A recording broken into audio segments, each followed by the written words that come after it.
Hello, welcome to another episode of the Toonami Squad Sessions podcast. I'm your host, Sam.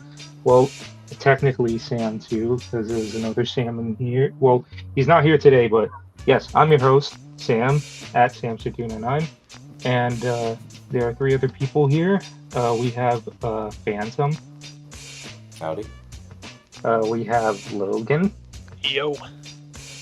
and we have Joshua, who's risen from the dead. What's up? And we are here once again, once a month, to discuss any news of Toonami that has happened between last month and today. And how ironic that shortly after we put out that last episode, a bunch of news happened. So that episode is horribly outdated. But let's go one at a time. We are going to start from the oldest to the latest. And now we're starting. We briefly mentioned these in the last podcast, but we didn't actually take our time with them. So we'll give them a proper topic here. First up is the return of Assassination Classroom Season 2. Yes, Season 2. I like Things good. Assassination Classroom. I'm still like processing that they just decided to shadow announce it like randomly just one Saturday, and I thought for 1 minute that they were just gonna announce like their 2022 plans that night, but I was so wrong. And boy, I had my expectations way too high that night. Anyway, how about y'all? Yeah, I I mean, mean- it makes sense that it came back.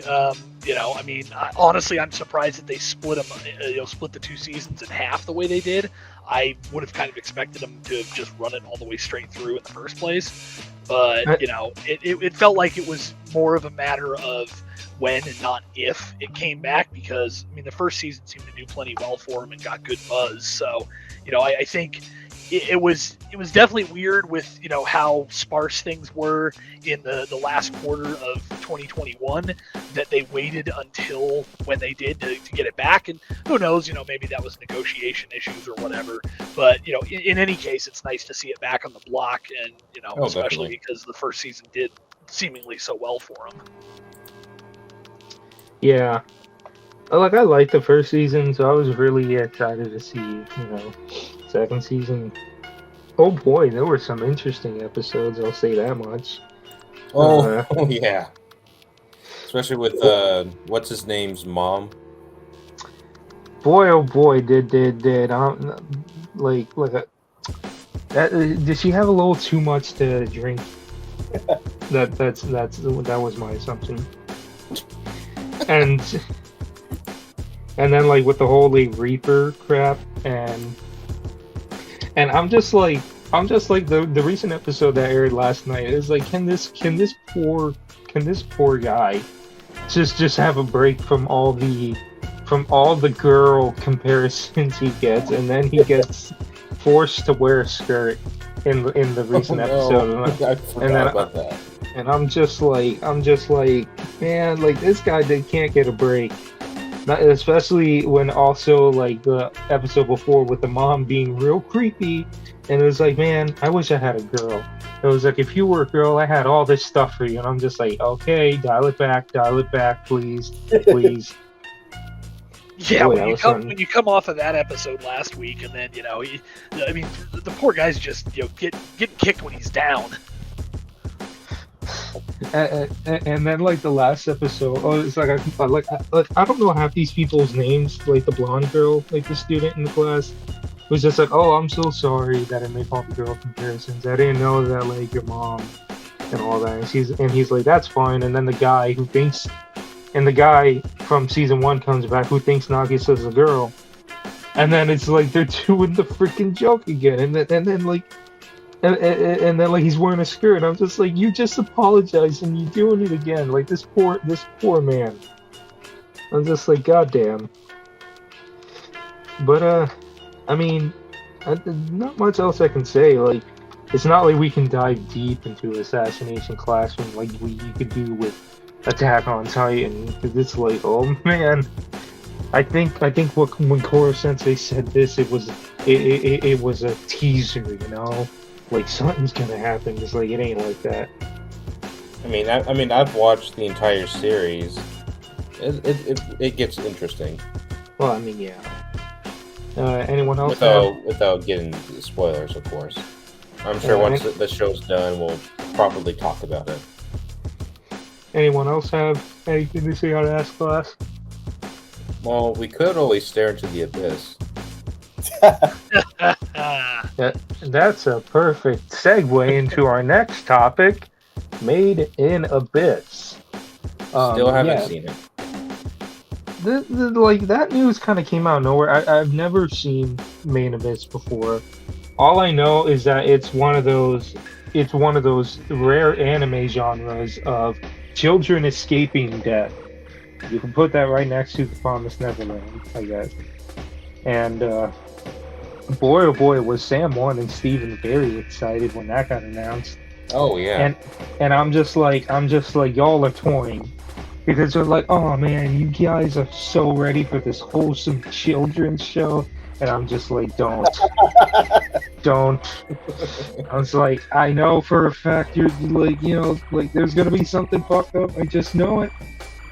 I'm anticipating, and then they're even like, boy, how is Adult Swim gonna handle that scene? And I'm just like, y'all are scaring me.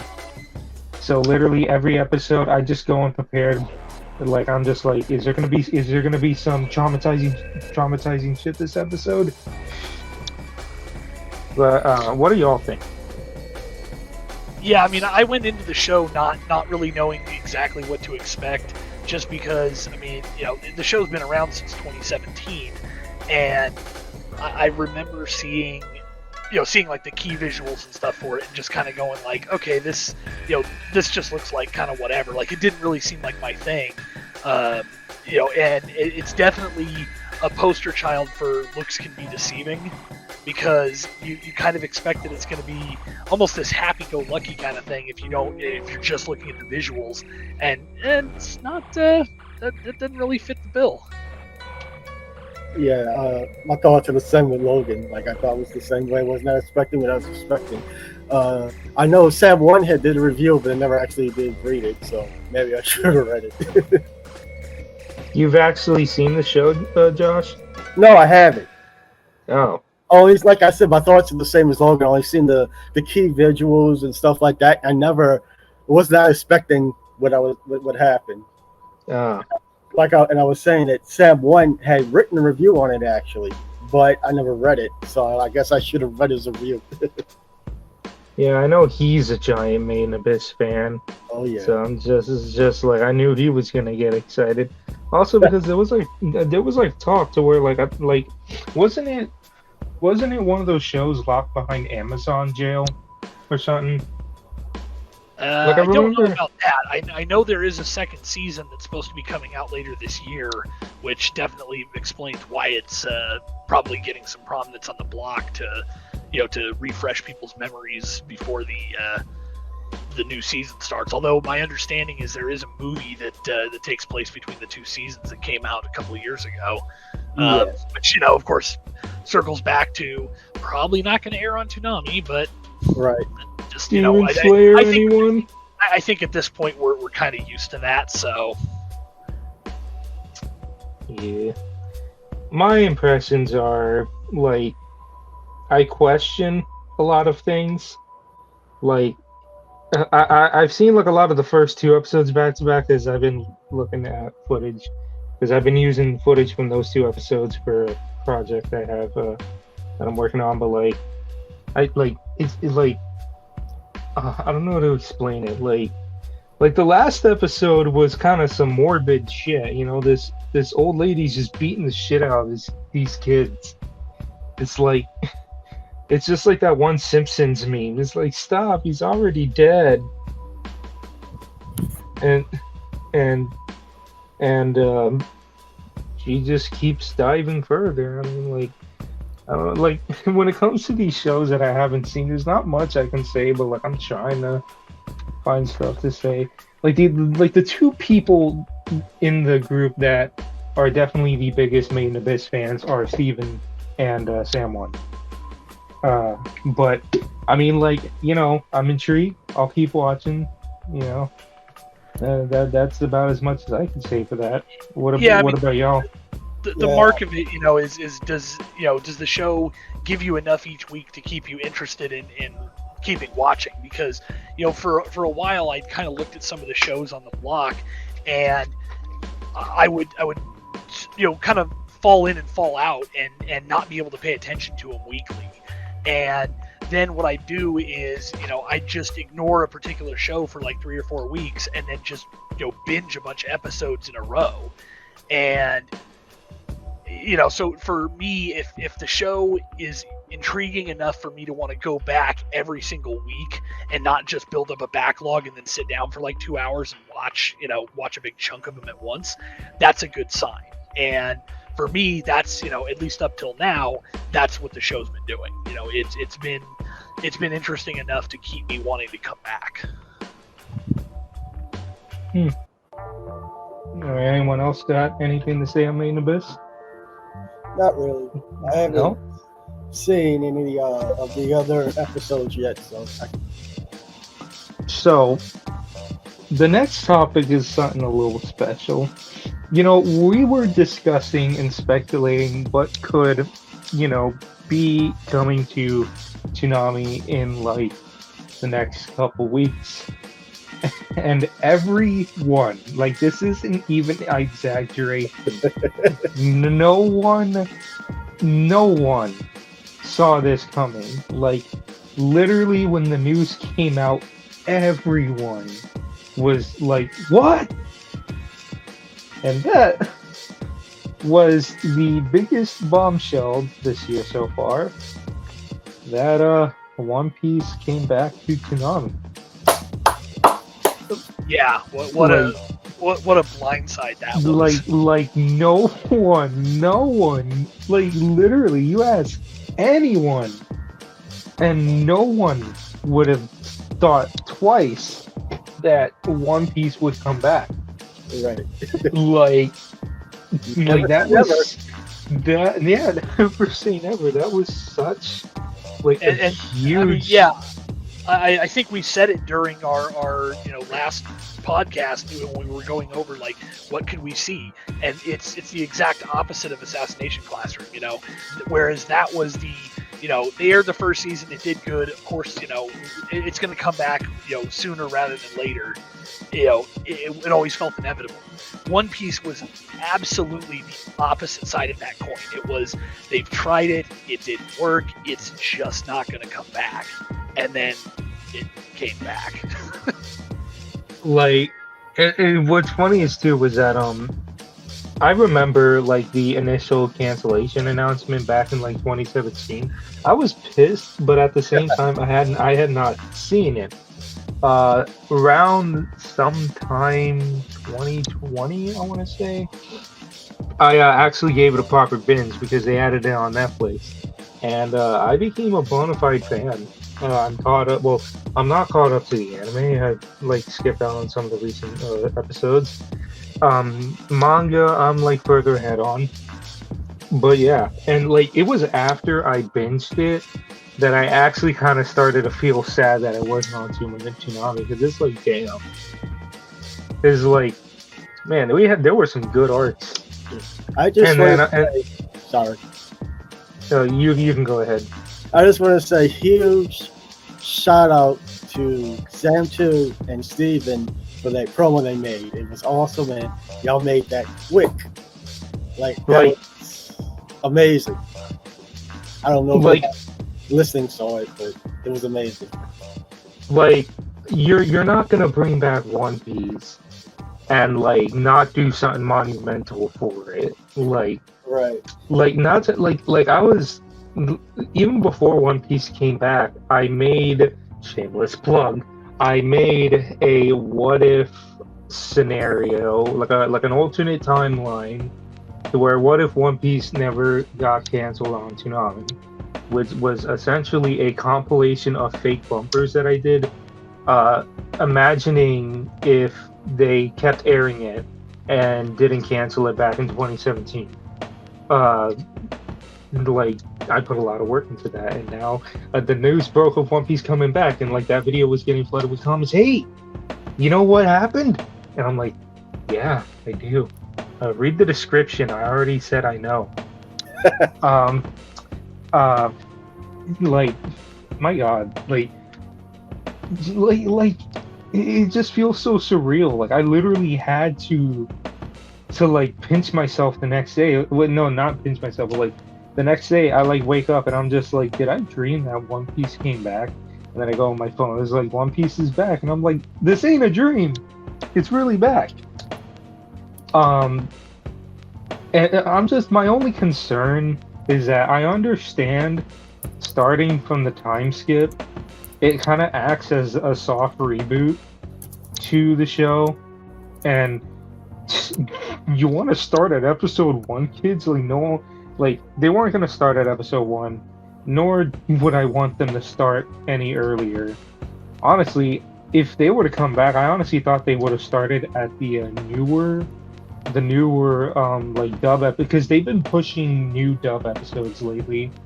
So like, what's funny is too was I like before the news came out, I was like thinking to myself, like I was saying, I have a tinfoil hat idea right now because I noticed that Toei is doing another West Side push for One Piece in America again. Because like you'll see like occasionally Toei just wants to push something out, and one of them, and like I was noticing, they were doing another big One Piece push. They were doing new dub episodes, celebration of episode 1000, the manga. Like, I was noticing they were going all full on One Piece for a moment, and I was telling y'all, like, y'all know, like, this is a tinfoil hat moment here.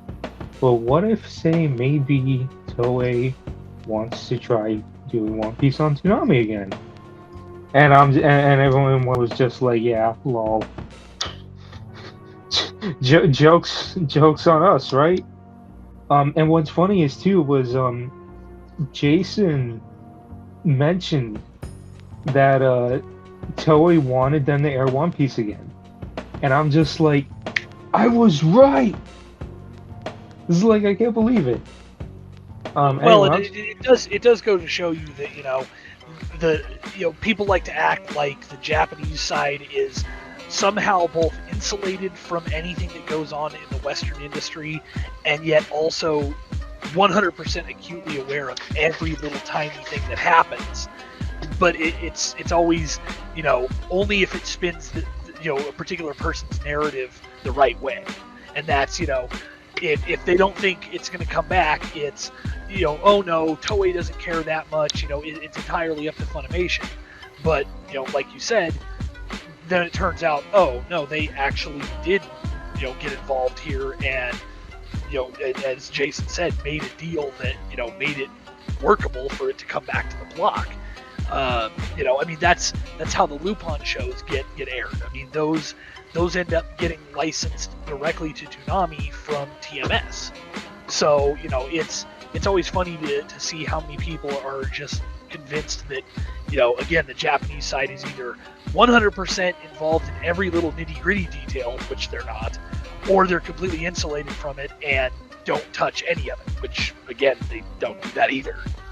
But you pointed out, starting at the time skip, and I think realistically, there's no perfect choice as to where you go back, because it's been more than a minute since we last saw. Oh, But what? just What? like fine rum. I didn't know that a video that we can put videos on here. That probably cut into our feed. Who did that? Yeah, it did a little bit, but yeah, Sorry, as far as the time skip thing goes, you've got to pick somewhere to start back up, obviously.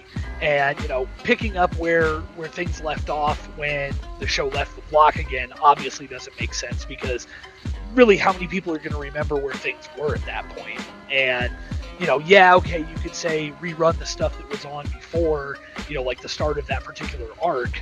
But I don't think you're going to get many people that are interested in that.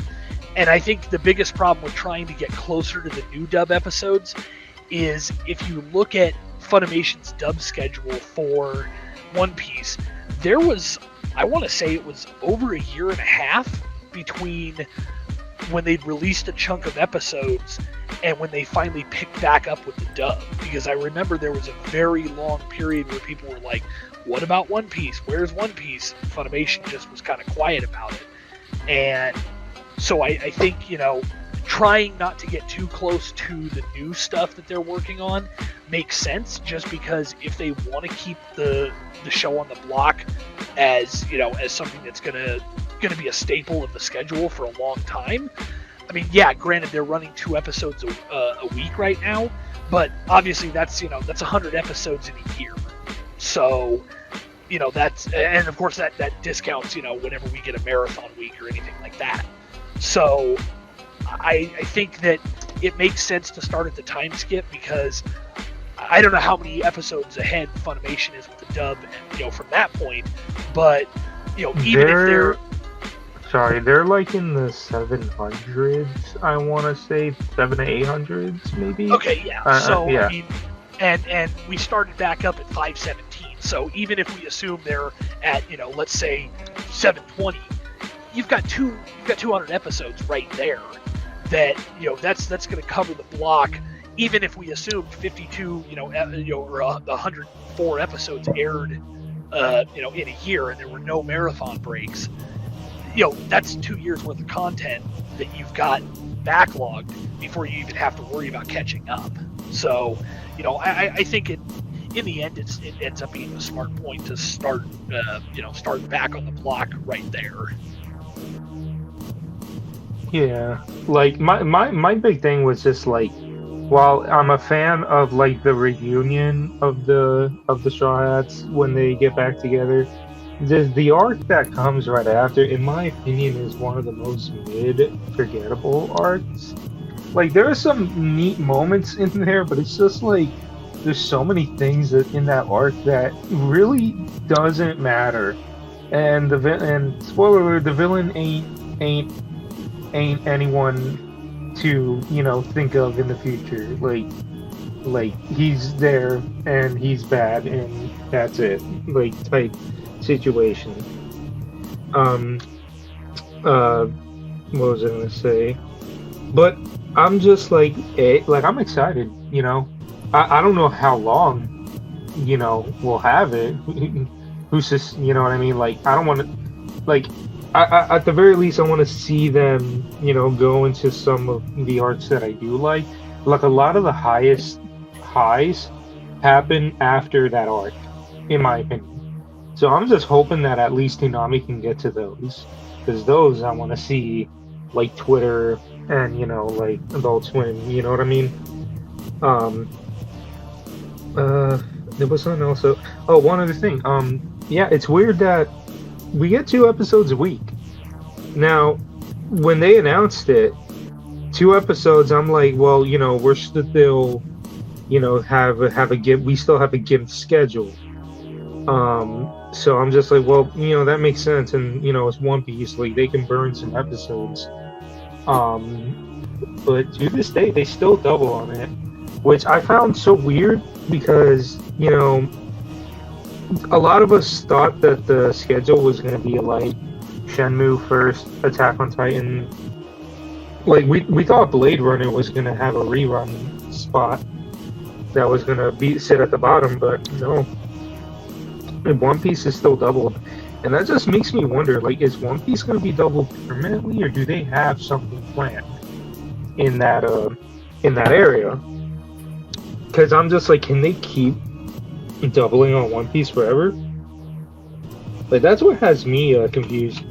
I mean, I think it makes sense pacing wise, because if there's anything that I know people complain about, and were complaining about back when it was on the block before, and and even sub fans have complained about, I mean, hell, even the manga fans complain about it to an extent, is the pacing of the show can drag out a lot of times.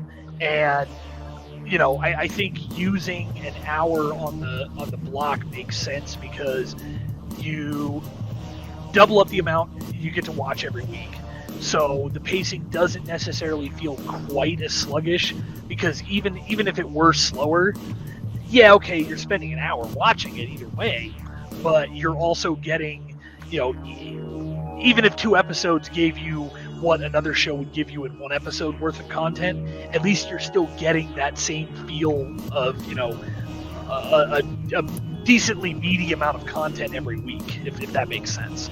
So, I think that there's definitely a benefit to it. And the thing is, it props up the schedule and lets them keep the time slots that they had. And, the option's always there to drop it, to 1 episode for a week if you needed to double up on another show. If anything, it keeps the schedule flexible because, okay, hey, you drop an episode of One Piece this week, big deal. Like, it's not a huge deal to just move it out of the way temporarily. And, at the same time, it keeps the full schedule kind of locked in because if there's one thing we've seen with anything, TV, especially with Toonami, back in the days when they would get extended to 11 or 11:30, if the numbers didn't really justify them keeping those time slots, they lost them. And so I think them putting anything in there to kind of cling on to their time slots makes sense. Yeah. Anyone got anything else to say on One Piece? Play the video. Hold on. Okay, I'm back. So, One Piece. Yeah, I'm happy that One Piece is back. Where it should be. And I'm just hoping... Sorry. What? What? Phantom sent me a link of a video that I sent him already. Unless he sent me the wrong link. We're talking about the shanty. Oh yeah, I actually really like that. Like the sea shanty promo.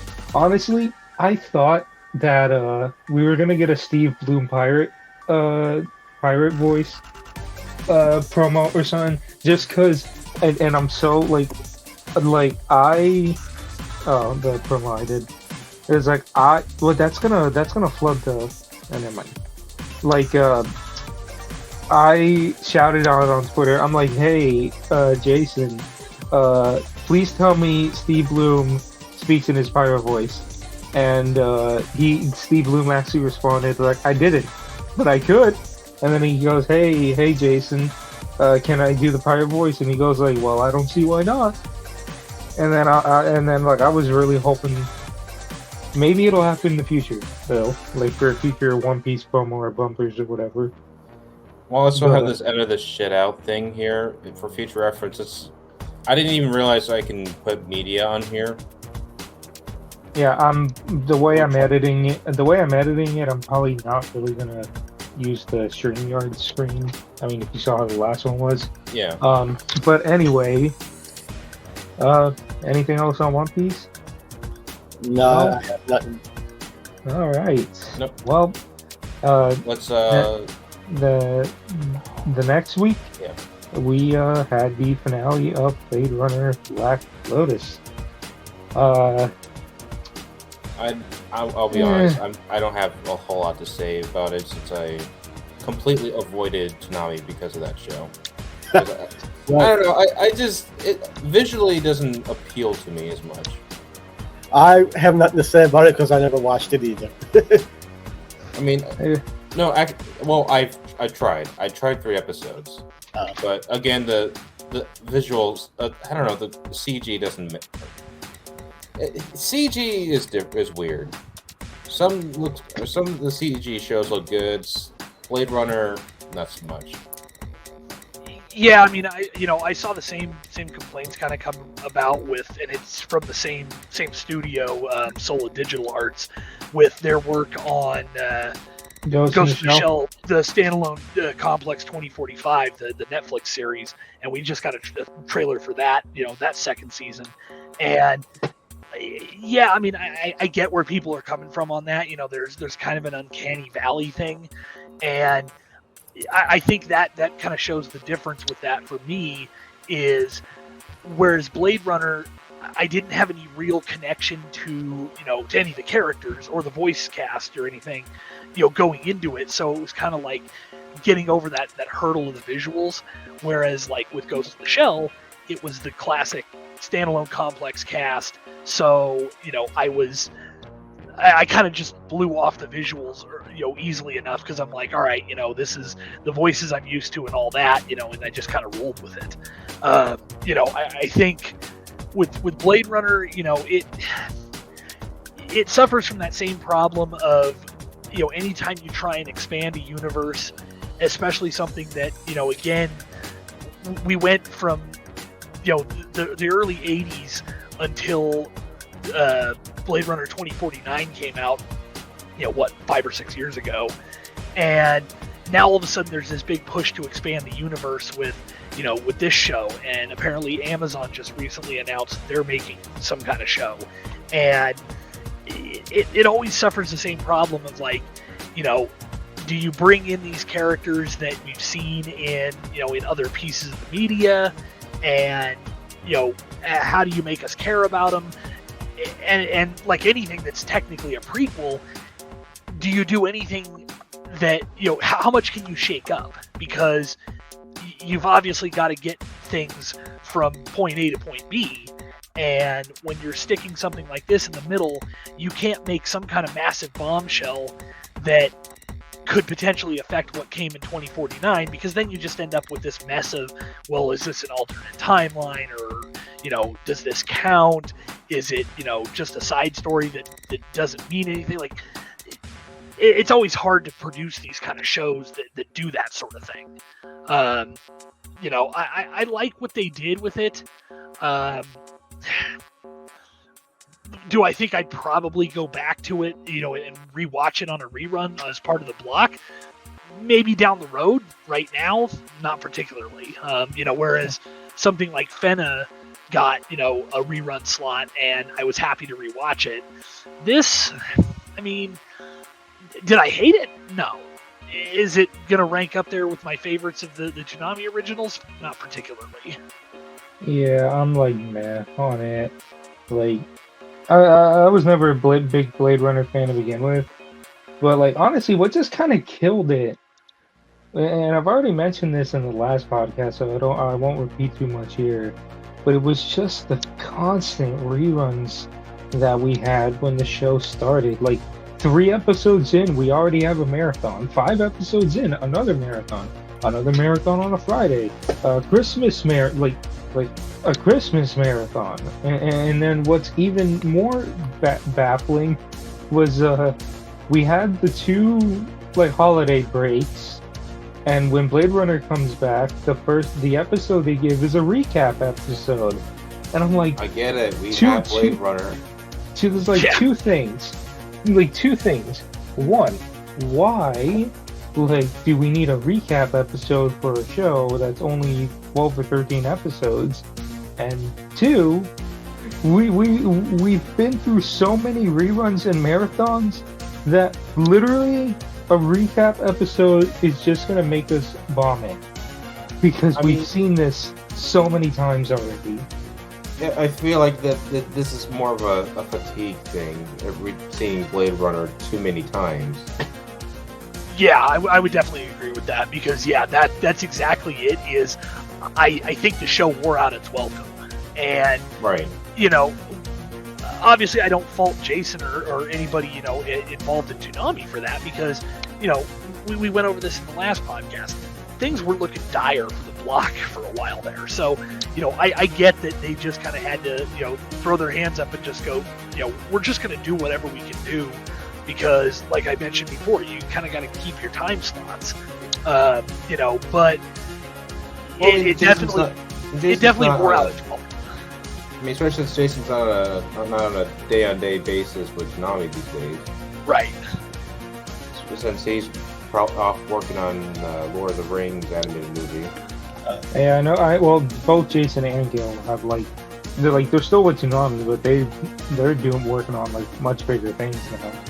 I mean, Gil's still with Adult Swim. He actually got promoted not too long ago. Yeah.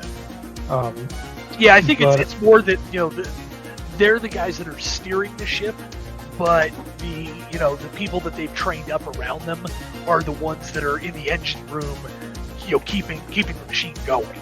If that makes sense. Banging the ratchet on the boiling room on top of that. Right, exactly. Like they're still behind the wheel to an extent, but that only points the ship in a particular direction. It doesn't actually keep the thing going. Right. Yeah. I mean, it's tough because again, Blade Runner's the kind of show that I do think if they decided to throw it in a rerun slot, maybe at the end of this year or sometime early next year and just get it back on. Maybe we'll give it another shot. Maybe our opinions on it will improve because we'll have been away from it for long enough, and especially not been here's the first episode for the 9th time or whatever. It might some time away from it might absence makes the heart grow fonder. Maybe that's what we'll end up getting here, and maybe not. It's hard to say. It'll be interesting to see how it performs when it lands on HBO Max also. Yeah, because the streaming audience too could probably talk more about it. I mean, I will say that the one good thing that Black Lotus gave us, a really killer album.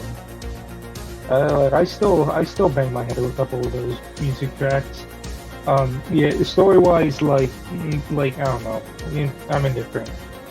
I'm sure probably needed more time to bake in the oven. Anyone got anything else to say on Black Lotus? I just have one question. Does the next topic require a forklift? Or a Sega Dreamcast? Now, yes. From one to you know where I can find sailors? I've never watched the next show we're about to talk about. So I have not listened about it. I have. From one Toonami original to another, the news of this came out the same day as One Piece. Shenmue, the animation, has premiered. Based on the hit video game. Yes. You wanna know what's funny? Like, with all these Toonami originals and stuff, way back, I honestly thought the first one that we were gonna get was Uzumaki, just because it was the first one announced. They announced it like way back in 2019. Yeah, they announced that at Crunchyroll Expo because I was there when they announced it. Oh yes. and I'm just like, first we had Fena, then we had Black Lotus, and then Shenmue comes out, and it's like, that's really weird. It was like the first show that gets announced ends up being the last one to get shown. I was like, yeah. Honestly, I was not expecting us to get Shenmue this soon, because they announced that last year. Right. And it came as a surprise. But yeah, well, and we talked about that in the last one. We were expecting it this year, but I mean, I think if anything, we expected maybe a teaser trailer of some kind. But I was, if you'd asked me to pick a date for it, I would have probably said like September or October. But so for us to get it that quickly, it was kind of surprising. Although I will say, based on what we've seen out of the first few episodes, they talked about how this was their take on it, and that's why they didn't bring back the game cast, and all respect to them, but this is our version of the story. I gotta be honest. I mean, I like the Shenmue story plenty fine, but it hasn't really felt like it's taking any risks and trying to do something different. Like it's if anything, so far it's felt like, oh well, I don't want to go back and play a Dreamcast game from 20 years ago. So hey, here's this anime I can sit down and watch and get basically the same experience. Now I gotta appreciate the Tales Easter egg in one of the episodes. I have not played Shenmue. I know of Shenmue. I have not played it. My first exposure to Shenmue was when I was a kid. I owned the video game Sonic and Sega All-Stars Racing. Criminally underrated racing game, by the way.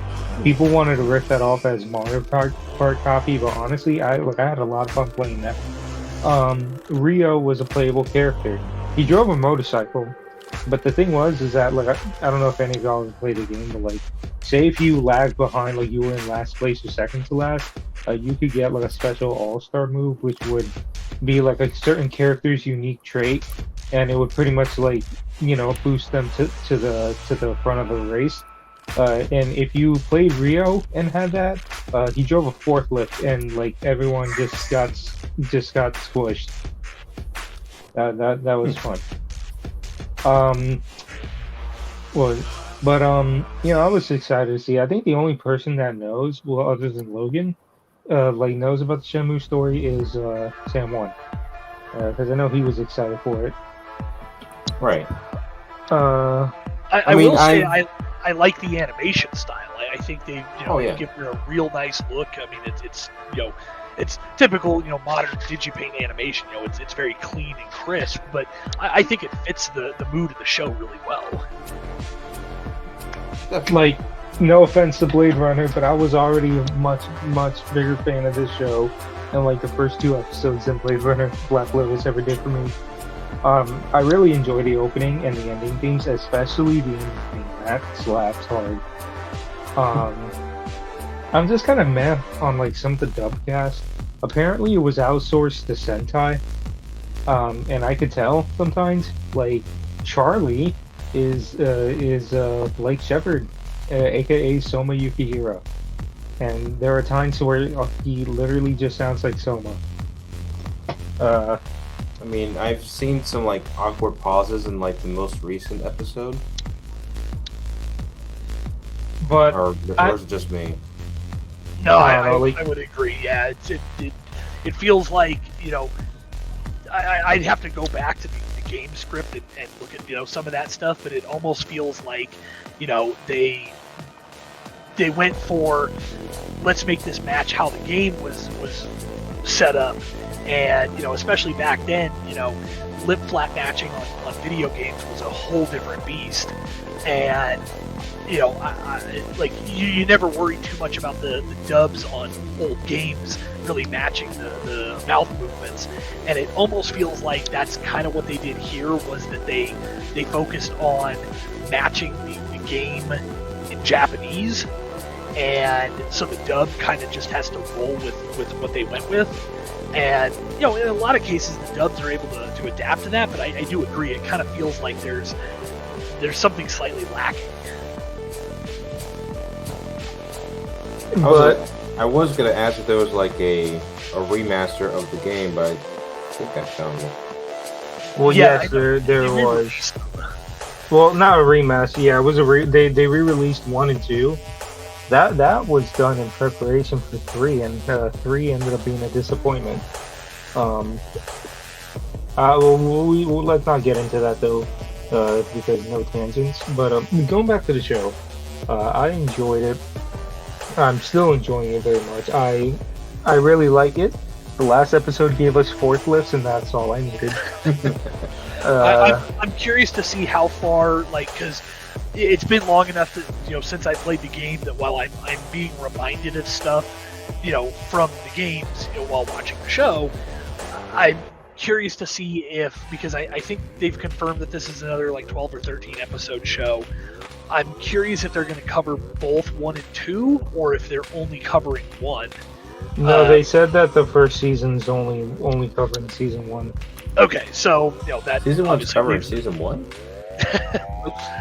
Game 1, but yeah, you know what? Yeah, like, yeah, but yeah, I'm like, tired. I mean, that at least leaves them an option. You know, if this ends up doing well enough, it definitely leaves them an option to doing, you know, a second season that covers the second game. At the same time, I would kind of like to see them skew off and do their own thing, because they were talking about doing that, you know, and how this is their take on it. You know, I definitely wouldn't mind seeing things go in a different direction and have the anime become its own thing. Like I was saying, I think before the first season came out, that I'm like, I'm gonna laugh my ass off if this provides an ending to the story, considering that the games can't do that. And then they were saying, well, you know, it's only adapting the first game. I was like, okay, it adapts the first game, but we could get like 2 more seasons. Like season 2 could adapt game 2, and then I don't know, season 3 could be like a different beast.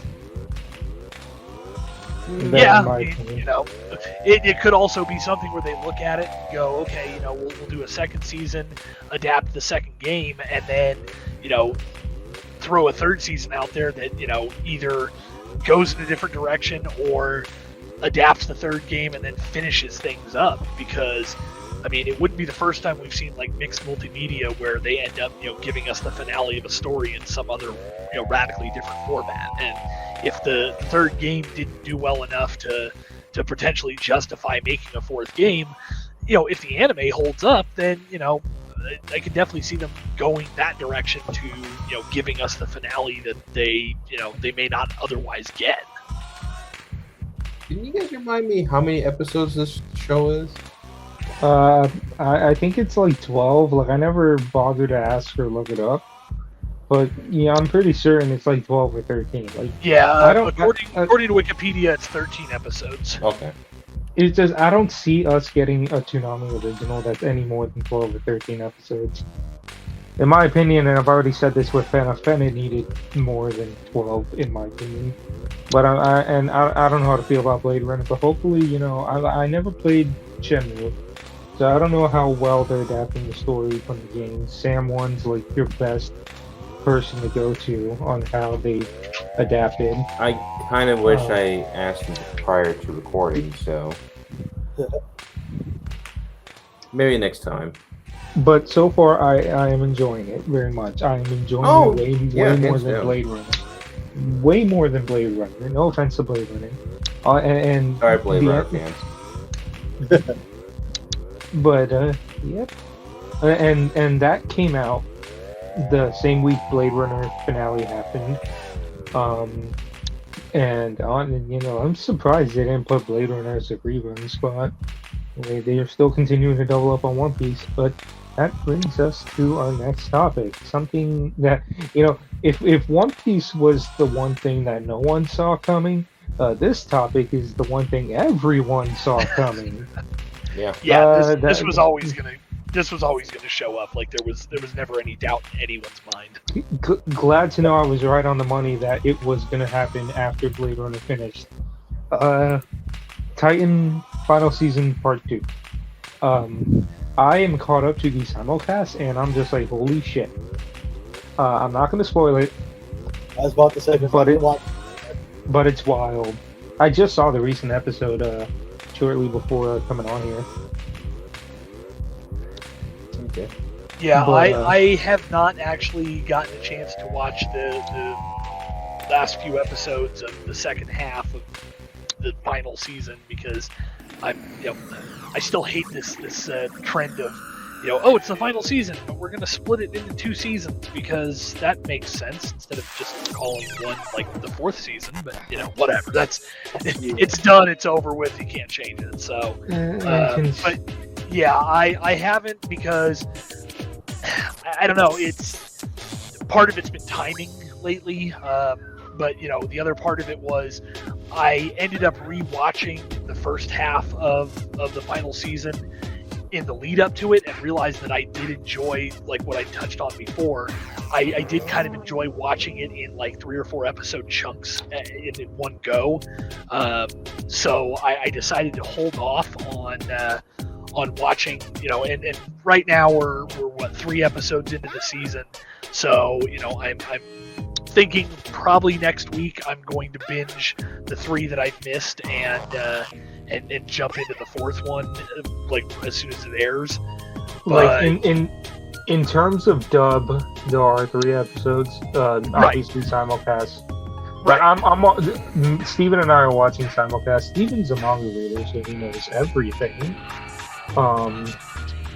Yeah, like all I'm just saying is, there's a lot of wild shit. I mean, you already kind of saw a bit of that wildness in the last episode that came out last night.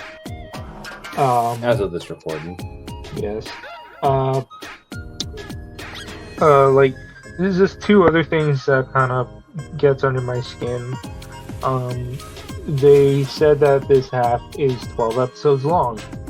And I asked Steven, who read the manga, like, is that enough to tell the rest of the story? And he said no. Like, if they did, they would have to, like, pretty much cram. And that just pretty much strengthens the rumors. Well, what also strengthens is that they already announced a special Attack on Titan panel, I think the day that the last episode goes live, that they're most likely going to finish it in a movie. And I'm honestly not a fan of that. Or we'll just get the final season part 3. Yeah. It's just like, I don't know. It's like it's what Logan said, and I said this last podcast too. It's just you call it the final season, but yet the final quote unquote final season is taking like 3 to 4 years to be told. Why are you gonna call it the final season if it's still being told 3 to 4 years later? Like, hey guys, it's the final season, like 12 episodes in. Alright guys, next year we'll be back, I swear I'm back. It's the end. We're gonna finish it this time, guys. 12 episodes in. Alright guys, trust me, like this cliffhanger was worth it because next year is gonna be the real end of the show. Don't. And I'm just like, apparently the last episode of the season is delayed too. Like they said, like I think episode 87 they said is like taken a week after, like the week after. So I'm just like, oh boy. So the fact that they're delaying the last episode by a week. I mean, I'd rather them delay an episode. You know, I mean, I remember when the first season of Code Geass aired, and the final 2 episodes of that were delayed by like 4 months. At least the Japanese broadcast. So, you know, I don't necessarily mind if they've got to delay something, you know, so that you don't get a bunch of janky, off-model animation that ends up having to be redone anyway. Well, apparently, don't strain your animation team. Well, apparently the reason it's delayed is because of quote-unquote special broadcast. So I don't know what's happening in Japan. But like the delay doesn't bother me. What more bothers me is that there's gonna be a high probability that the end of the show isn't gonna, you know, be told in this second half. That we're most likely gonna be left on a cliffhanger, and there's a giant pot, and we're most likely gonna have to wait till next year to see the end of the show in whatever movie. Because like, I'm gonna take a wild guess right now. They announced a panel for the last episode. They've already said it. They're gonna say finale movie is happening. Maybe September. No. December, January, Japan. April, May, U.S. next year. Calling it right now. Like.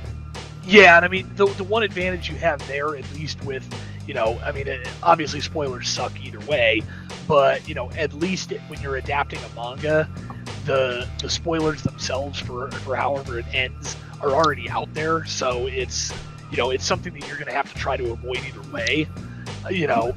So, I mean, right. I guess the delays on something like that aren't that big of a deal, other than the fact that, you know, it's just frustrating when it's like, you know, especially when you bill it as the final season.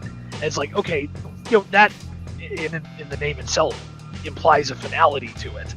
You know, you're expecting to get the end of the story, you know, and it would be one thing if there had been some kind of, you know, time skip that they didn't touch on, that they went, oh, hey, we're going to make a movie that takes place, you know, within that time skip, you know, something like, you know, say like the Full Metal Alchemist Brotherhood movie, you know, the where that gets stuck, you know, just in the middle of some of the episodes. You know, same with the Cowboy Bebop movie. that officially takes place just, in the middle of some of the show's episodes. You want to make a follow-up movie after the show ends and do that? Great, fine, whatever. You're just, people can call it milking the franchise, but hey, if you're gonna make money, you're gonna make money. That's all well and good. But if you're sitting there billing the show as the final season, and then it's like, oh, but you actually want the end of the story, now you got to wait for the movie. Like, stop jerking everybody around. I mean, it was frustrating enough that we had such a gap between the first and second seasons, and you're dragging it out so much, you're hurting your goodwill with your viewers. Yeah, like, to give a comparison, and I'm gonna end you all, and here comes the memes. Last year, 2020 into 2021, we had the first season of Jujutsu Kaisen. Great show. Like, not gonna hammer it for the millionth time. But when it's not coming. Shut up. When the season ended, they announced that they are doing a movie of a prequel volume of the manga. Like, I wasn't reading the manga at this, so I got confused. The manga has like these prequel chapters focused on one of the other characters that we have yet to see, at least in season 1. And I'm like, oh, well, that's neat. The show, season 1 ended sometime, I want to say February or March-ish. Maybe, around that time. The movie, the prequel, like, the movie came to Japan Christmas Day.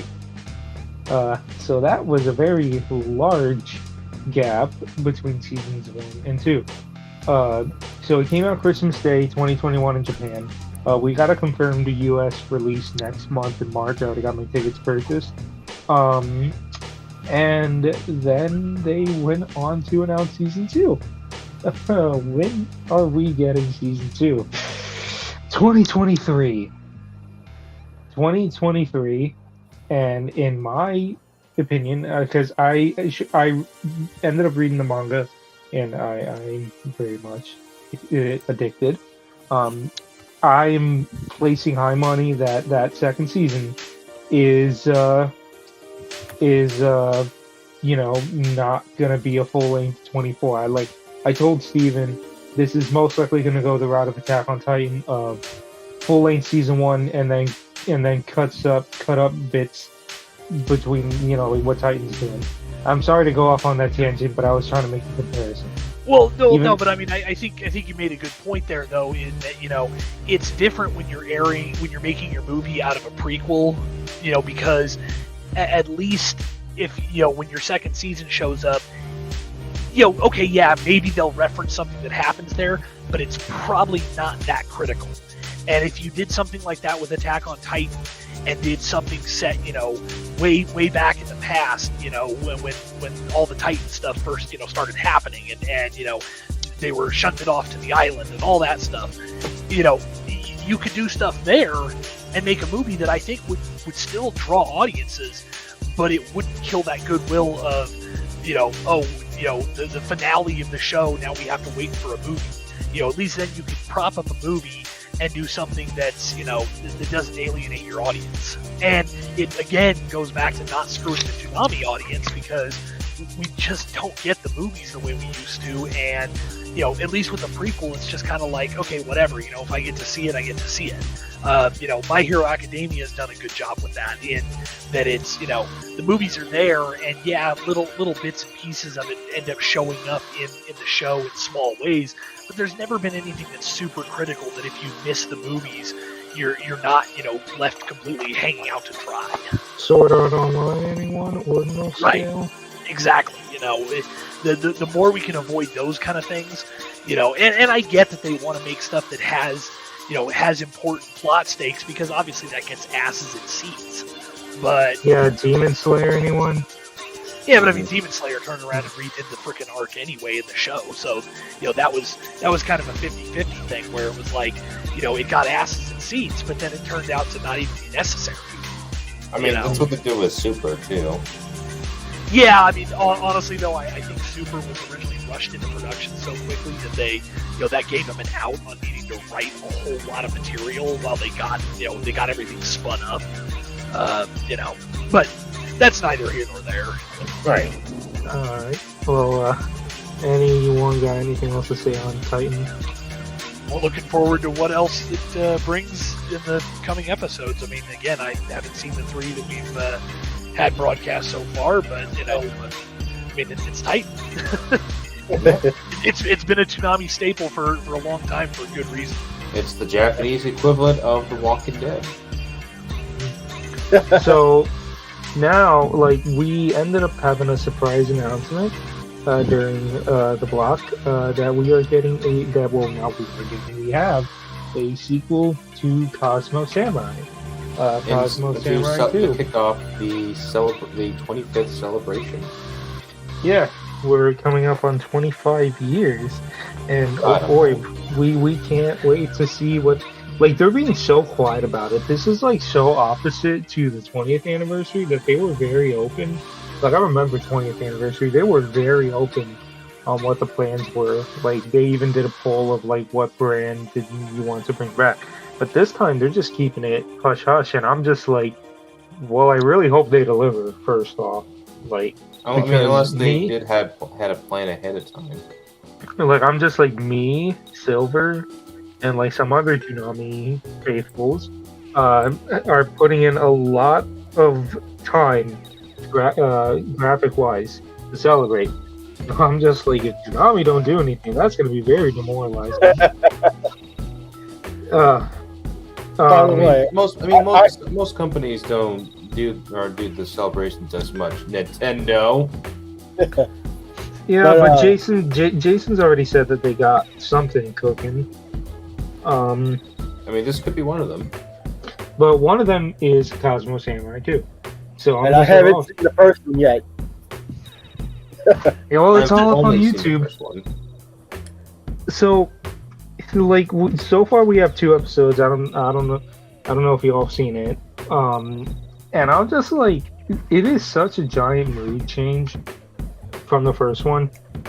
The first one was space pirates stumbled aboard the Absolution and forced Tom and Sarah out. Well, Sarah got captured, Tom got forced out, and it's Tom befriended the space samurai, and now they're going to help him get his friend back. And because it just so happens that the people that took control of the Absolution are the space pirates that the samurai are hunting.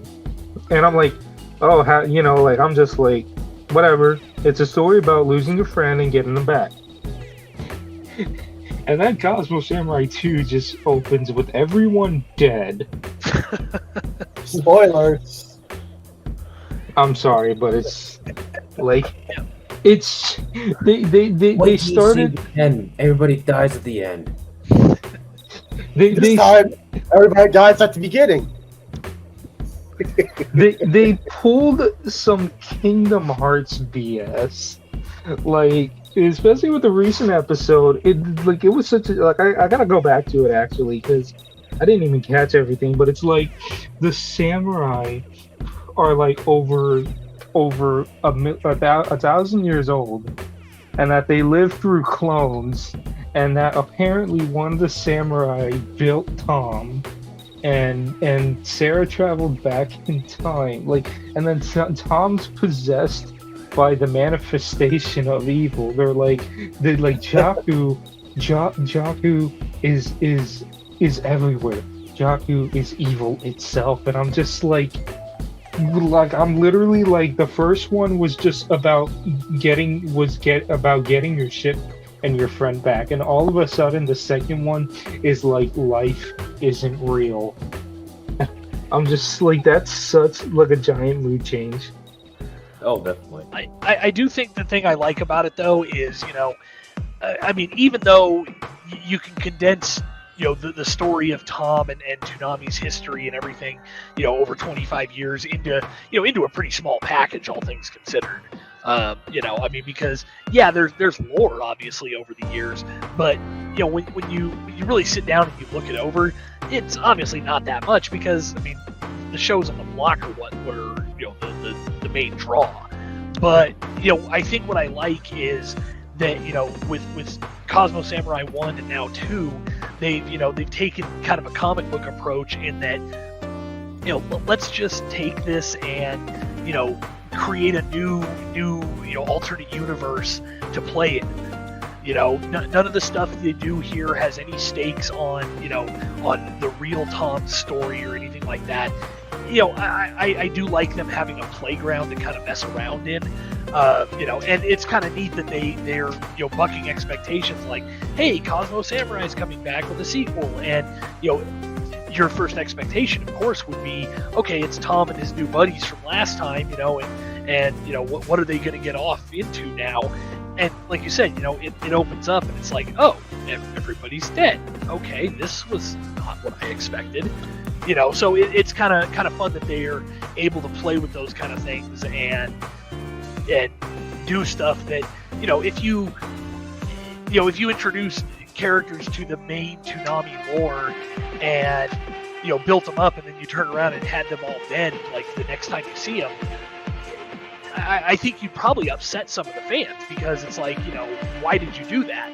Whereas at least with knowing that Cosmo Samurai is non-canon to the main Toonami universe, it's like you can throw those kind of things out and throw those curveballs and not upset the fan base because you didn't kill off somebody that we thought mattered. Yeah. Like at the moment of this podcast, we only have 2 parts. It's 4 parts, so like we'll get the next 2 within the next week. Within the next 2 weeks, I mean. And see how it goes. I mean, like the teaser for the next episode has Tom the Samurai outfit, so oh boy, Samurai Tom. Oh, one thing I am glad that they got rid of his pupils. I did not like that in the last one. Like, why did they give him pupils? He doesn't need pupils. Granted, we didn't need a face for Tom 4 either. I was going to say, yeah, we also got Tom 4 over the years, so there's. So, anything else on Cosmo Samurai 2? I just what's going. Looking forward to see what happens in the next 2, and we'll reconvene the next episode. We can go over how well it ended up working, and especially in comparison to the first one. I do have a question. Since I haven't actually seen the first one or the second one, does Tom and Sarah comment on their alternative selves, or how is it even introduced? No, they don't do anything. Yeah, no, it's not canon. I know that. I know, but there's no. They don't introduce it. There's no intro bumps. It literally just comes up with the title and just plays. Pretty much. Yeah, Cosmo Samurai 1, they played it at the start of Toonami. 2, they decided to put it at 1, which is weird. That is weird. I will admit that. It's what if you had one of the main immersion events like Intruder 2 or The Forge, and you would have the new part start at 1 a.m. That'd be, you know what I'm saying? I was just curious if the real Tom and Sarah would have any commentary on Cosmo Samurai. No, they don't. They don't. But now that brings us to our last topic for the night. An interesting topic. Well, I don't know how long ago it was. It was a bit ago. This was near the end of January. Yeah. Yeah, the 29th of January, Jason DeMarco decided to do a Twitter question and answers, and we found out some pretty interesting stuff. So I thought it would be interesting to talk about it on podcast. I'm looking at the highlights here because there was a lot of stuff, but I guess I'll go in order. 1 unannounced Toonami original for this year, and 3 for the next year. That's a big one. Not entirely surprising that there's 1 coming this year, but to have 3 in the works for next year, that does feel pretty sizable. I mean, even if you figure that we're already we've gotten one this year and we're getting one again later this year. You know, that's 2 this year and 3 for next year. So I guess, you know, kind of on paper, it doesn't seem that impressive. But at the same time, we're right now we're just getting stuff that we've known about. So, you know, to basically have 4 things that are unannounced, you know, coming down the pipe is pretty big. Now, I mean, like we know we're getting Uzumaki this year too. They said October True, of 2022. Right. So one unannounced, you know, original for this year. How many times we have changed the date on that trailer? So now I'm just like wondering, when are they going to announce this supposed original? Like, I'm assuming probably at a convention, like maybe like San Diego Comic-Con. I don't even know if they're coming to MomoCon. I doubt it. I doubt it. Or maybe when they do like one of those like Adult Swim festivals online. You know what? Actually, that could be where they do it. Like if they do another Adult Swim online festival, because that's how they announced Fena and Shenmue. Yeah, you know, I would have said Crunchyroll Expo if they were still partnered with Crunchyroll, but you know, due to the changes in the whole corporate structure there, yeah, I don't necessarily think that we're going to see that happen again. And then the other thing they said was lots of stuff planned for the 25th anniversary, which I kind of mentioned a bit ago. Which, you know, they're keeping it hush hush. So I'm just like, it better wow us. That's all I'm saying. Is like, I hope there's merch involved because I kind of want to buy more shirts. Well, and you know, it's funny because this came up after the Q&A, so I don't think it's mentioned in the recap, which would make sense because how can you recap something that he didn't say until later? Jason did mention that you know, it wasn't clear if this was Adult Swim as a whole, or you know, just Toonami or whatever. But their deal with Daylight Curfew is over. Oh. So any further merch we see, unless they obviously re-sign with them, because you know, I mean, that's obviously a simple route. But you know, and yeah, I do kind of hope they do, because honestly, the Daylight Curfew merch has been really high quality. You know, but if it was a separate Toonami deal that was later expanded into Adult Swim stuff, you know, it's very possible that any future merch will be through somebody else. And then they were saying that the Toonami original shows are popping up on HBO Max sooner rather than later. Like, probably get. Well, no, he said Black Lotus is coming. He gave a date for it. I think it was sometime in March. Yeah, I want to say it's like around the 25th or something like that, or maybe the 15th. But yeah, it's coming pretty quick here. And then they were asking about Fena too, but he says he don't know. That they're still negotiating deals for Fena. Because I mean, I'm sure streaming deals are completely different compared to like broadcast rights.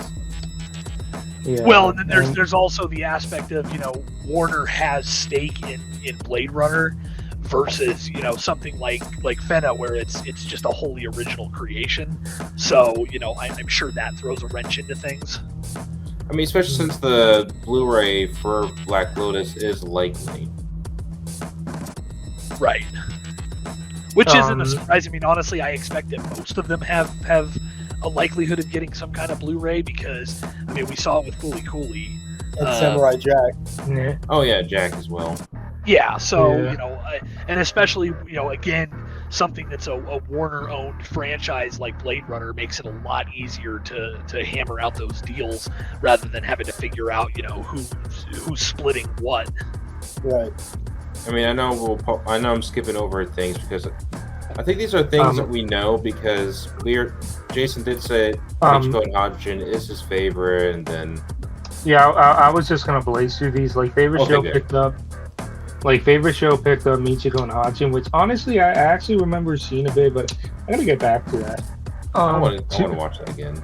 Favorite Toonami moment was killing off Tom 1. Blu-ray for Blade Runner Black Lotus is likely. It took like over a year to develop Tom Flies in the Absolution, and Molchar was too limiting, and Clay Martin Groker wasn't into doing Toonami stuff. I mean, when you think of Moltar, he's honestly more well known in Space Ghost Coast to Ghost. Yeah. Like, not to say that, you know, Toonami, like, no one thinks of him in Toonami, but when a lot of people think Moltar, they think the Space Ghost. And then this, we talked about this last podcast, and it kind of confirmed because of how popular the Demon Slayer movie did. It the asking price for it ballooned like way too much to where Adult Swim cannot afford it. Yeah, And good job, you weebs. I would say, well, this is where the industry shoots itself in the foot, in my opinion. You know, it's one of those things where it's like, you know, why, you know, okay, yeah, obviously the show, you know, does really well, but why would you price yourself out of an obvious market to get more eyeballs on your show by taking it out of the equation like that? I mean, it doesn't make sense to me why you would torpedo your own success. Because, I mean, let's be real. Of course, the subtitled broadcast, streaming broadcasts for the show did well, and honestly, I don't know if the dub aired anywhere other than Toonami when the first season aired. But like, the reason you got people in seats to go see the movie was because people paid attention to your first season. So I can't fathom why you would torpedo your own success by gatekeeping it like that and keeping it out of the hands of people who helped make it such a success. It just, and now it's owned it by doesn't make Sony. sense. Yeah, I mean, it doesn't make sense why you would do that. Right. Demon Slayer is like literally like become like the Sony anime, to where like every time Sony advertises anime, you see Demon Slayer front and center. Like that's like the show that they put on everything. It's a juggernaut for anime. It is, but it's also like they put it on a pedestal. I'm gonna this is gonna be a weird comparison, but I kind of compare it to Spider-Man. Like in the way that Sony is putting it on a pedestal, and the way that they're advertising it, and your options to watch it are slim to none sometimes. Like if you want, like in the US, if you wanted to stream any of the Spider-Man movies, like Homecoming or Far From Home, or any of the older films, your only option was Stars, which I'm like, why? I don't like this is odd. I'm kind of starting to lose it, but like, and with Demon Slayer, if you want to watch it dubbed, Funimation, like that's it. I mean, I guess when you think about it, it does kind of make sense because obviously Sony made that purchase and bought Funimation, so of course they're going to want to try to get those eyeballs onto their service. But you kind of have to look at Funimation now and be like, that was a service that wasn't hurting reviewers. Like, it would be one thing if they had been, Funimation hadn't been sold, and let's say Sony came along and bought Sentai and said, we need to get eyeballs on High Dive, we're going to restrict Demon Slayer's dub to High Dive. Like, I could completely understand that. I don't like it, but I would understand it. Funimation now does not need help getting people to subscribe at this point. No. Like, I recently, because when it came to Demon Slayer, my plan was I wanted to wait for Toonami broadcast to watch it, but it never came, and then we got our answer. And I'm like, okay, I'm gonna have to watch it now because it's not coming to Toonami. Recently saw the Mugen Train arc, which I'm not even joking. It is literally the movie, but just cut up in episodes. Like, it's not even like super to where like it's the same story, but like somewhat different locales or different and you know what I mean? Like, it is literally the movie, just like cut up and a little fluff added to make it 7 episodes long. Like, I like the first episode is original, but I'm just like, damn, I wait, in my opinion, it was a good thing to see it again, but I bought a Blu-ray for the movie, and it was just like, after seeing the arc, I was like, man, I probably don't even need to watch the movie now, because the arc is literally the movie. Like, you know what I mean? Like it's literally the movie. Yeah. Going off of Demon Slayer, speeding through again. Like, one thing I'm not a fan of is Adult Swim has been like doing squeeze credits. And, yeah, the thing that Adult Swim's been doing lately. I don't like it, but luckily they said they're not doing it on Toonami stuff. Just thank God. That's good. I mean, it's one of those things where you look at that and it's kind of like, well, you could argue that they've been speeding up Toonami's credits for years, though, because they've done those custom opening cuts. But at least they don't feel like oddly pitch shifted and whatnot. So, I am glad that they're not. I'm glad they're not messing with that, and I'm glad that they're not trying to stack that on top of the existing, cut, modified openings. Yeah.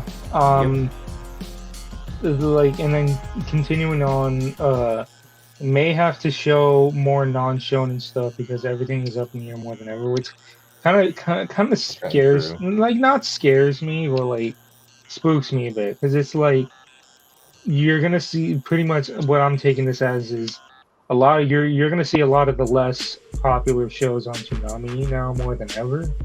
Like, one of the perfect, yet again, like, I'm gonna get made fun of for this, but like, I think of Jujutsu Kaisen as a good example. Like, that is a very popular show. It's a shonen, and it's never like, yeah, shut up. And Crunchyroll kind of locked it in behind Crunchyroll jail, which annoyed the shit out of me. Like, and shows like that, like, I don't know, like, yeah, I don't know. Like, the hearing may have to show more non-shonen stuff, and everything is up in the air. Like, I don't know what, like, it kind of spooks me, like. And then, like, at the same time, we get announcements of like Made in Abyss coming. Even though we also did get One Piece announcement, but that was probably a different beast. Yeah. Continuing on. More music videos, game reviews. I mean, 1 to 2 Tom speeches a year, which, like the inspirational speeches, because Jason has said that, like, when it comes to the inspirational speeches, it's like really hard coming up with something now because, like, they've almost said everything. I was gonna say, yeah, at a certain point, it's like, what even more can you say? So, like, I understand that.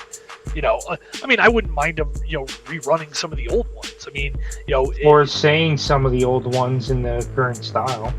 Yeah, like, exactly. Like, have Steve re-record them, update them, whatever. Like, the thing about the Tom speeches is the advice and the heart behind them. They're kind of timeless. So, right.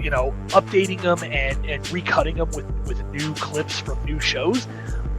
Some people might call that lazy. I think that's just bringing the old stuff into the new generation. And I don't have a problem with that whatsoever. Jason, sorry. I was going to say, have they shown any speeches this year yet? Not yet. No. I don't even think they've shown any last year. Yeah, which I can kind of understand because, there's I mean, everything that's happened during COVID, I understand just what a hurdle that stuff is, especially if, I don't think they've ever said, but, if you came out and told me that those were, get like 3 or 4 of the writers together and brainstorm together, I can understand why you might struggle to write those speeches if you can't get everybody together. I mean, of course, there's Zoom and stuff like that, but, right. At a certain point, you can't do everything over teleconferencing.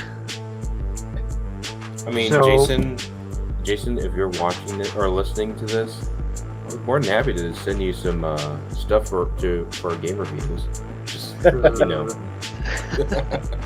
Anyway, continuing on, negative reaction to season 1 Attack on Titan promo led to them doing less voice. Like I had to I got confused by this. It's just it's mainly like whenever they promote a show and they have the big guy talk, second big guy talk, and he's kind of like a narrator for the show, which honestly I kind of like those type of promos. I'm just kind of annoyed that like in my opinion, when a new show comes to Toonami, if the promo to advertise it is 30 seconds, I feel like, well, depending on the show, it doesn't do it enough justice. Like if you do, like, I feel like when a new show comes, you need to give it that juicy 1 minute promo, that 1:15, maybe 1.5 minute promo. Like good examples like Shenmue and maybe Yashihime's promo. And then, like, if it's like a returning show, I could see, like, you know, like a shorter promo. But like Made in Abyss had a 30-second promo. One Piece, in my opinion, should have had a longer promo, but they did make it up with a sea shanty, so I'm not going to complain too much. All I'm gonna say is anybody who had a negative reaction to the Voice of God promos, which, I mean, again, let's remember that those were something that were pioneered, you know, for the block by Peter Cullen, the voice of Optimus Prime. So, yeah, granted, he's not done them for many years, but anybody who badmouths the Voice of God promos as, you know, being a weird thing for Toonami, your opinions are bad and you should feel bad. Like, I'm sorry, I'm not gonna mince words there. You suck and you have bad opinions, because the Voice of God promos are cool, and I will fight anybody who disagrees. Also goes on to say, you Hop the show may return to Toonami one day. Ooh. You know, I'm good with that. I'd love to. You know, I've said it before. I'd love to see old shows, you know, get a new life. You know, especially with, you know, new HD transfers that some of these shows have gotten and whatnot. You know, they good. Oh, sorry. No, that's just like they'll you know, they deserve a new, fresh set of eyes, because, you know, these shows became classics for a reason, and the new generation of fans, you know, it's hard to get people to sometimes pick up some of these older shows, you know, and, you know, I think that's done good for Cowboy Bebop. I mean, why do you think Netflix made a freaking series out of it? You know, for good or for bad, you know, it's a show that's been on the block for a long time and has had, you know, generations of fans see it. And I think a lot of these shows, like Yu Yu Hakusho, deserve that same kind of chance. And they're you know, they're of a quality that they could do that. Good example is Outlaw Star. That came in 2017, and I think that was mainly because they had done an HD re-release of the show. Right. Because it's kind of like, you know, like it's in 4:3, but like it looks crisp, you know. Continuing on, we'll likely keep graphic sets for longer due to budget, which I'm not gonna complain. My only thing that I was like, because they did this with 2012, it's like, okay, you can keep the graphics, but at the very least, maybe like change the colors. Yeah, I would agree with that. They did that in 2012. It was like red at first, then they switched it to blue, then they switched it to green. So it's like, yeah, I don't mind y'all keeping the same set, but maybe change the colors, because they can do that. You saw that in the Animatrix promo. It was green. Yeah, I think a color change is a simple and cheap way to make things feel a little bit fresher without having to spend all the money on rebranding everything. And it's, you know, honestly, it's good for us, you know, as a fan site, because it means that, you know, the graphics team doesn't have to scramble to try and recreate, you know, our version of the graphics, which is great. But, you know, it's like, you know, again, it refreshes the block without having to do really hardly any work. I mean, I'm not going to say it's zero work, but, you know, changing the tinting on the graphics colors is not, you know, it's not a big hurdle. And then Fena is one and done, most likely, but in my opinion, that's just kind of like, and the way the show ended with a lot of questions. That's that ain't ranking it so high then.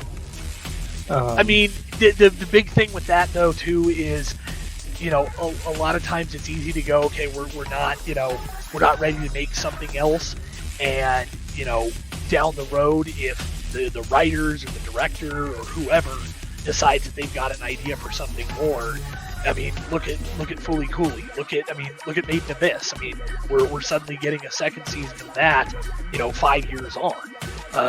You know, and obviously I don't know how Made in Abyss ends yet, but, you know, it's just because there's no plans for it now doesn't necessarily mean that, you know, it's completely off the table. I think, you know, I think the good thing about that is that they're not just rushing to cash in and make a sequel. That, you know, they actually want to make a sequel that potentially has meaning to it, if, you know, if there's enough value in doing it from the writing team. And then it goes on to say any Netflix anime is locked for 25 years, which is just That giant oof. Yeah, that And that- shocked me. That, And I'm just- so that means that JoJo is locked for 25 years on Netflix now? Season 6 or part 6, I guess, because I don't remember how the season numbering for that works anymore. But It's technically season 5 because part 1 and 2 were counted as season Right. 1. right, but then didn't part 3 end up technically split into 2 seasons? So like that's why it's all weird. But point is, yeah, part 6, like it just honestly it shocks me that any studio would sign a 25-year deal, because I mean, you know, frankly, to me that's unheard of, just because you look at like the early days of how licensing negotiation stuff went with shows like Voltron and Robotech, and you know, there have been lawsuits over, well, does World Events Productions own a perpetual license to Go Lion and Die Rugger, or do they only own their adaptation? How does Macross work with Harmony Gold versus Robotech? You know, the industry went through those potentially perpetual contracts so long ago that, well, granted, obviously 25 years is not a perpetual contract, but it just honestly it shocks me that anybody on the Japanese side of the industry would sign, you know, such a lockdown deal. But at the same time, I guess if Netflix offered up the dosh for it, then Right. you I know, was about to say, well, you must- yeah, I mean, if they're gonna sit there and go, here's the money, then you know, so be it. I think what does suck about that is we've seen it with these shows that Sentai has ended up getting the home video licenses to. The Netflix dubs don't come along with them, and that seems like such an incredible waste of money when, you know, they're having to redub, and not even with the same cast. Like they're just, you know, Like- Sentai's just going, we're making, you know, we picked our own cast and we're just going to redub this. It just seems like such an incredible waste of money to me. A good example is I gotta get back to this. Steven really wanted me to watch the show Vinland Saga, which is a Sentai show. When I looked into it, it was on Amazon Prime, but only subtitled. And I knew there was a dub, so I'm like, well, let me look at the Netflix, like, international wiki, see if maybe it's on Netflix in a different country. And when I looked it up, I saw Vinland Saga is on Netflix Japan, of course, but it shocked me to know that it was only on Netflix Japan in multiple language dubs, including English. And I'm like, that's really weird, because when you think Netflix Japan, like if you've ever taken a VPN to Netflix Japan, all the anime they have on it is raw. Like you will never have subtitles on those. So it was weird, and then I'm watching it. Like that's how I was watching Vinland Saga, and it's a complete English dub, and I hear a lot of familiar voices in it. But then what weirded me even more was that it's a Netflix exclusive dub.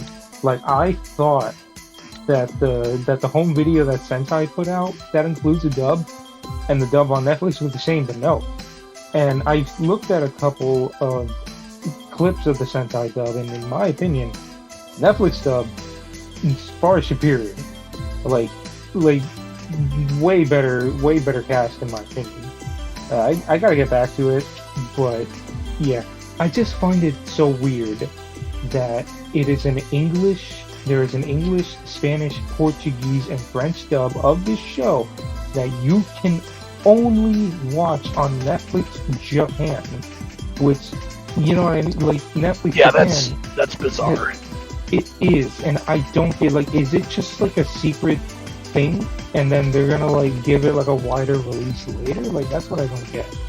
But yeah, and the last thing on Jason's Q&A was 2 or 3 show announcements for Toonami expected within the next few weeks. This was posted January 29th. At the time, we already knew of One Piece, and I think we knew of Shenmue. We could say Attack on Titan's one of them. Shenmue, you could say maybe. What that makes me question if we're gonna get something soon. I mean, like, because we still have double One Piece.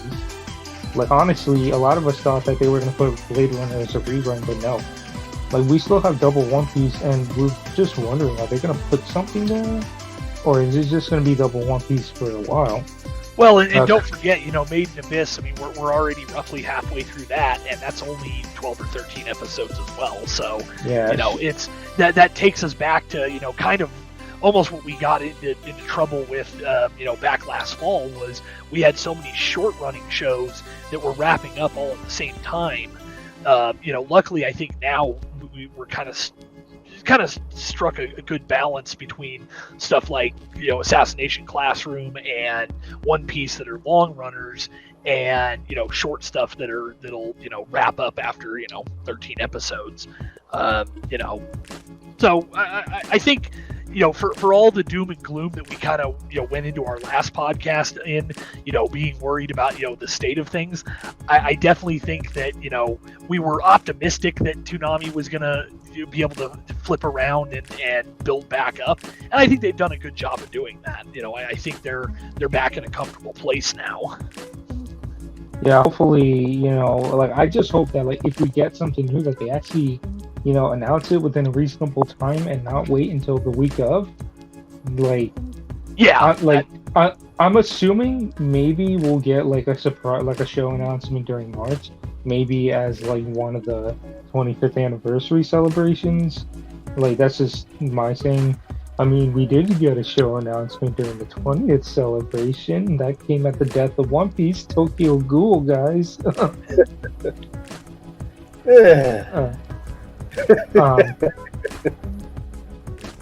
was expressing my feelings about the whole Tokyo Ghoul thing.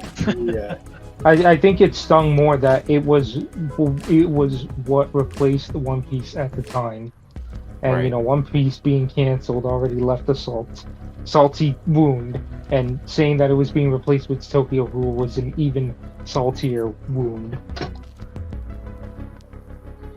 But there's always the option of spackling the schedule with stuff that they keep in house. I mean, there's always IGPX and Ghost in the Shell standalone complex, Big O season 2. It always amazes me when they don't go back to those staples. When they need to fill the schedule, it almost surprises me when they don't. They say that they can rerun Space Dandy and IGPX, and I've seen them rerun Space Dandy. Honestly, I wish they rerun IGPX because I've never seen it. So I wouldn't mind checking that out. Well, if you want, I can send you the DVD. Probably not now. I'm knee deep in some other shows right now. I'm also too busy on graphics and video because lovely. Right. Well, then I do have the 2 versions of the show. Available on DVD from Discotech Media. Yeah. Shameless plug. Yeah. Well, which I bought, by the way. Although it's out of stock. Packaging issues, because for those of us who own it, anybody who's seen the DVD cases that were needed for that because of how many discs it is, because of the Japanese cut or the original cut, whatever I think it was called, and then the Toonami cut, it required basically 2 complete releases of the show in one big box. So finding those DVD cases has apparently proven difficult. Can I just go back to the 25-year Netflix thing for a second? If anyone's waiting for JoJo to return to Toonami, you're going to be waiting a very long time. Fuck yep, you, we'll see you in the 50th anniversary celebration of Toonami. When JoJo Part 6 finally airs on the block. In 25 years. In 25 years, we'll literally be old men. I'll be 57. Logan will probably be somewhere in his 60s. Yeah, Netflix. Fuck you. Hey, not only JoJo, but Evangelion too. To be honest, Evangelion might be a different situation only because, you know, I honestly don't think Kara would sign that kind of a deal. But that's just my personal opinion. But we'll also note that the Netflix or so-called Netflix dub was on the Blu-rays. It wasn't like those other shows that Sentai's rescued where they had to redub it.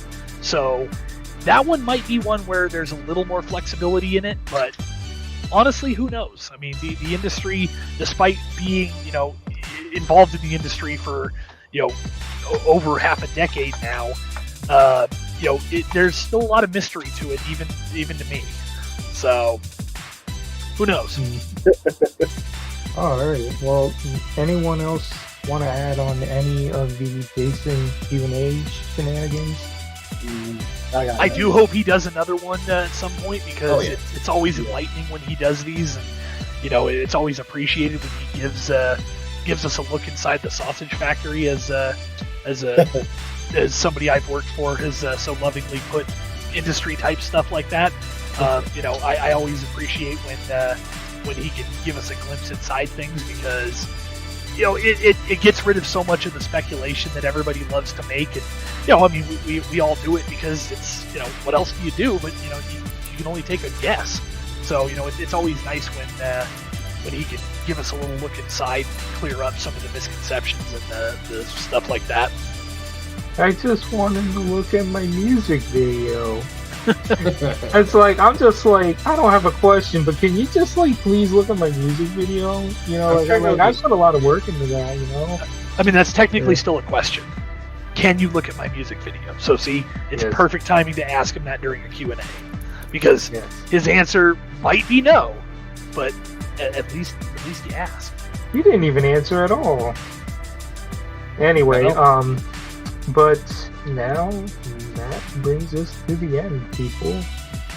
We have talked all, of what happened between January and February, and we're about to enter March, which is the fabled 25th anniversary of Toonami, which, considering they're being real hush-hush about it, and Jason's hyping it up, I'm just saying it better deliver, because a lot of us on the fan sites are hauling ass too.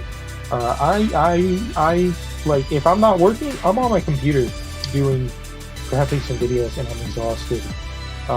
So don't let us down. And then I'm gonna be spending a good day editing this too. So don't let us down. Anyway, Sam too, edit it out. Yeah. No. Anyway, I guess this is the part where we plug our shit. You can follow me at Samsu299 on Twitter. I have a YouTube channel called Samsu299 where I make a bunch of Toonami related videos, and I'm very happy that the recent video I did is garnering so much views, because who doesn't love One Piece? It's the promo that I did of why. And I'm working on a real big video to come out. Pieces of it are going to be uploaded on the Toonami Squad account during the month of March, but I'm making a larger scope one that will go up sometime in March. I just don't know when. I'm hoping to maybe see if I can get it on the 17th, but I'm a tired person. I work, I come home, I slave on my computer, and I'm tired. And you drink G Fuel. I got the Naruto flavor on the Sage mode. It has a peach flavor. It's really good. Hashtag not sponsored, but we could be. Yes, call us, G Fuel. Call us. You know what? Toonami, if their thing ended, their daylight curfew partnership ended, G Fuel's probably looking for, I would be down for a Toonami G Fuel flavor. Anyway, or even a Toonami Squad flavor. Yeah, like I said, hashtag not sponsored, but we could be. Well, we could be. Come on, Pepsi. Anyway, y'all want to plug your shit now? I'm at Schmolus1 on Twitter. We have, like always, I'll plug Discotech, because I'm proud of the work we do, and Especially this. yes, yep, thank you, IGPX. Hopefully Signed by available Steve at some point. But yeah, we've got and all I'm going to say is an event. We haven't exactly detailed what we're going to do, but we've got an event coming up soon. We've been teasing that on the Discotech Twitter, so look forward to what we have planned that I'm sure will be revealed in the coming days. But look forward to it sometime coming up in March. I can say that much at least. So, yeah. Boss. And I haven't been active as much lately, but you can follow me on Twitter at JMB_70056. Also, send your complaints to @SilverAbsolution while you're at it. All right, since I'll go last since I got to plug everything else. Hi, I'm the co-creator, co-founder of the Toonami Squad Gaming Zone, and Boss is the creator and founder as well. Yes. In terms of our streams, we finished No More Heroes 3, and we're halfway, or actually we're almost done with Final Fantasy VII Remake. There'll be announcements sometime in March. I can't tell you when, but there will be some streaming lineup announcements, as well as a March 17th stream. I don't know what I'm not sure what we're doing yet. I can't tell you, but I would have to shoot Sam's leg for it. For anything. you're talking Sam 1, right? No. I'm talking about you specifically. In case you leak anything. Yeah. But anyways, if you want to check out our streams, we're on twitch.tv/Toonami Squad Gaming Zone. And you can check out our social medias over at Toonami Squad and TS Gaming Zone, the Facebook from Meta at Toonami Squad Official, Instagram from Meta, Toonami Squad, YouTube Toonami Squad. Also follow Toonami Squad Gaming Zone on YouTube and subscribe. And if you want to buy some expired merch, buy our merch over at redbubble.com/people/Toonami Squad/shop. Yeah, I was gonna plug the Toonami Squad stuff, but you just did it already. Wow. That's why you saved me for last. And then, of course, you can follow me on Twitter at Fanstar64. Looking forward to more Gaming Zone streams, and hopefully we'll do a Gaming Zone podcast at this near distant future. Well, I think that's about it. Anyway, y'all take care, have a good one, and you will see us again in the end of March. Hopefully talking about what a fun 25th anniversary it is. Talking about how shit it was. Hopefully column A. And how we don't get any new shirts. Yes. All right. And yep, have a good night, folks. Bye. Later. Bye-bye. Stay gold.